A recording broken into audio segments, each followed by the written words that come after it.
क्या हाल चाल है भाई। रमजान ब्लॉग्स में आपको बहुत बहुत खुशामदीद। और कैसे रोजे जा रहे हैं? अब तो रोजे बिल्कुल एंड पर हैं। और आप बताएं, आपकी ईद की तैयारी हुई या नहीं हुई? तो आज है हमारे 26वें रोजे का ब्लॉग, तो चलें ब्लॉग को स्टार्ट करते हैं। अच्छा जी, तो मैं बता देती हूँ, मैंने जो है ना इंट्रो में बोला था ये 26वें रोजे का ब्लॉग है, लेकिन ये है 2 दिन के रोजे का ब्लॉग, यानी कि 25वें और 26वें। और 25वें का क्यों है मैं बता देती हूँ, लेकिन मैंने इंट्रो जो है ना 26वें रोजे को ही दिया था, वो आपको आगे जाके पता चल जाएगा। अच्छा, ये जो है ना रिकैप है उन चनों का जो कि मैंने एक दिन पहले बनाए थे, लेकिन फ्राई नहीं हो पाए थे क्योंकि गैस ने हमें धोखा दे दिया था और सिलेंडर हो गया था खत्म। तो इसके लिए ना मैंने इसको थोड़ा सा इंट्रो दे दिया है, यानी रिकैप दे दिया कि पता चल जाए आपको इसमें मैंने क्या क्या डाला था। इसमें मैंने लहसुन अदरक का पेस्ट डाला था, फिर सी मिर्ची डाली थी, नमक डाला था, थोड़ा सा हल्दी डाली थी और चाट मसाला डाल के, और उसमें मैंने मैदा और कॉर्नफ्लावर की कोटिंग करके अच्छी तरह मिक्स कर लिया था और इसको मैंने फ्रिज में रख दिया था। तो मैंने आज जो है ना 25वें रोजे वाले दिन निकाल के इसको फ्राई करने के लिए रख दिया था, क्योंकि 25वें रोजे वाले दिन ना मेरी चचा की बरसी होती है, तो नीचे ही हमारा अफ्तार था, तो हमें नीचे जाना था, तो कुछ ऐसा बनाने थे। मैंने कहा चलो इसको फ्राई कर लेती हूँ कि यार ये ख़राब हो जाएगा, क्योंकि दाल चावल तो हमने जो है ना सहरी में खा लिए थे, लेकिन ये तो नहीं खाया था ना, तो ये रखा हुआ था। तो मैंने इसको है ना जल्दी से क्या किया, इसको फ्राई कर लिया था और इसमें मैंने लहसुन डाल दिया था और मैंने इसमें हरी मिर्ची डाल दी थी, क्योंकि मैं बना, और कड़ी पत्ता थोड़ा सा है ना मैंने इसमें क्रश करके डाल दिया था, क्योंकि मैंने बनाया था ये ढाबा स्टाइल चना लहसुन फ्राई। तो ये बहुत मज़े का, मैं बताऊँ, बहुत क्रिस्पी बना था और बहुत मज़े का बना था। अच्छा खैर, हम लोग नीचे आ गए थे और अफ्तार में जो फातिहा में थी वही हमने अफ्तार कर लिया था। तो इतना कुछ है ना हो नहीं पाया था, काम वाम कुछ ऐसे एक्टिविटी नहीं थी, बस ये अफ्तार कर लिया था। वैसे हमारा इरादा था कि ना रात में पप्पा ने कहा था हम बाजार चलेंगे, हैदी जाना था, लेकिन जो है ना दूसरे दिन हॉस्पिटल जाना था, तो मैंने मना कर दिया था। मैंने कहा नहीं, कल चलेंगे, आज रहने देते हैं। तो बस मैंने सहरी भी ना आप देखेंगे ऐसे ही बैठ के कर ली थी, कोई एहतमाम नहीं किया था, क्योंकि मैंने कहा थोड़ी देर में सो जाऊंगी, फजर के लिए उठूंगी और फिर हम दोबारा मैं थोड़ी देर सो जाऊंगी, ताकि ना सुबह में हॉस्पिटल जाने के लिए फ्रेश उठूँ। लेकिन यार नींद आई नहीं, और पता है नींद कितने बजे आई? 7 बजे नींद आई, और फिर 8 बजे तो उठना ही था, तो हम 8:30 बजे तक है ना हम निकल गए थे। और इतनी धूप थी, 8:30 बजे भी इतनी धूप थी कि ना बाकायदा मुंह पे फील हो रही थी। और मैं ये सोच रही थी यार जब हम वापस आएंगे तो तकरीबन 1-1:30 बज रहा होगा और कितनी गर्मी होगी, कितनी गर्मी होगी। लेकिन नहीं भैया, तो ये तो सुबह में ही इतनी गर्मी थी। खैर हमारे साथ ना हमारी फुप्पो भी साथ थी, क्योंकि हमें ना यहाँ पर हॉस्पिटल में लियाकत में ना मेरी एक अब्बू की कज़न है, उनको भी देखने जाना था, तो उन्होंने कहा मैं भी साथ चलती हूँ। तो हम लोगों ने कहा चलें ठीक है, पहले हम लोग जो है ना डॉक्टर को दिखा देंगे, अगर हमें टाइम लगेगा तो आप उनके पास चली जाएगा, फिर मैं भी आ जाऊँगी, क्योंकि मैं भी काफ़ी अर्से से सोची थी देखने जाऊँगी। खैर हम लोग जो है ना जब डॉक्टर के पास पहुंचे, तो एज यूजुअली हमें ना बहुत जल्दी हम पहुंच गए थे डॉक्टर के पास। लेकिन क्या हुआ वहाँ पर के उन्होंने तो वो सीडीज देखनी थी, और फाइनली हमारी सीडी जो है ना वो चल गई थी। क्योंकि लेकिन हुआ ये कि इंतज़ार तो हमें करना पड़ा कि हमारे बाद आने वालों का अपॉइंटमेंट मिल गया, वो अंदर चले गए, वो होकर चले भी गए, क्योंकि डॉक्टर ने कहा जब मैं फ्री होऊंगा तब मैं रेडियोलॉजिस्ट के पास जाऊंगा, उनके वाले उसमें के पास जाऊंगा, वहां से सीडी चेक करूंगा, फिर आऊंगा, फिर आपको बताऊंगा। खैर इंतजार करते करते करते तकरीबन 4 या 5 घंटे तो हो ही गए थे, 4 घंटे तो हो ही गए थे। हाँ, 4 घंटे बाद जो है ना डॉक्टर साहब गए, फिर वहाँ से उनका मैसेज आया, कॉल आई कि भाई वो जो इन राइटिंग रिपोर्ट है वो सेंड करें। वो सेंड की, फिर आए डॉक्टर, उन्होंने बताया कि वैसे तो कुछ नज़र नहीं आ रहा है, लेकिन अब तो मैं खुश हो गई। मैंने कहा अब तो कुछ वैसा वो मुझे रिलीज़ कर देंगे, लेकिन नहीं, उन्होंने कहा MRI करवाओ। तो भाई ने कहा अच्छा अब MRI करवाना पड़ेगा। खैर फिर क्या हुआ कि भाई तो रुक गया, तो उन्होंने कहा मैं प्रिस्क्रिप्शन में लिख देता हूँ कहाँ कहाँ का MRI करवाना है। और भाई ने कहा ऐसा करो तुम जब तक चली जाओ और उनको देख कर आ जाओ। मैंने कहा चलो ठीक है। तो यहाँ पर जो है ना मैं वहाँ जा रही थी, लेकिन तो वक्त वो वार्ड में नहीं थी, वो नीचे ही जो है ना थी, जहाँ पर अल्ट्रासाउंड डिपार्टमेंट में वो थी, यानी वो भी रेडियोलॉजिस्ट के पास ही थे। तो मेरी पप्पो भी उनके पास ही बैठी हुई थी। तो बस हम वहाँ से फारिग होकर, वहाँ पर हम काफ़ी देर बैठे तकरीबन, फिर उसके बाद वहाँ से फारिग होकर ना हम बाहर आए थे।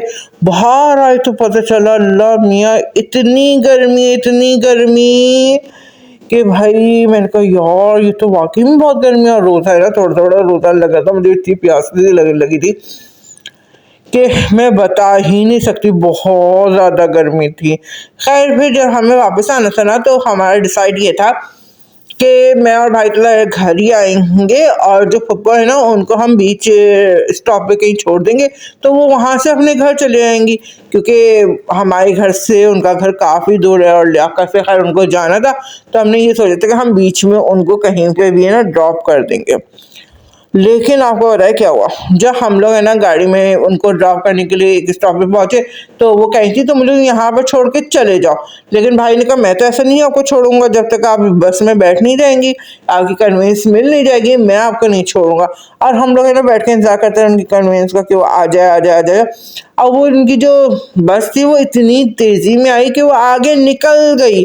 और जो है ना मेरे भाई ने कहा कि मैं जो है ना उसका पीछा किया कि इसको मैं किसी तरह से चेस कर लें और जो है ना उनको उस बस में बिठा दें। लेकिन भैया हम वहाँ से हसन स्क्वायर तक पहुँच गए और वो बस चेस हो ही नहीं पा रही थी, बड़ी मुश्किल से। और वो गाड़ी को भाई ने ना बहुत ज़्यादा क्या कहते हैं स्पीड दी ना, तो गाड़ी ने जो है ना, यहाँ पर हम लोग जो है ना ये देखें, यहाँ पर हम उसको चेस कर रहे थे बस को, कि किसी तरह से है ना हमारी वो बस मिल जाए।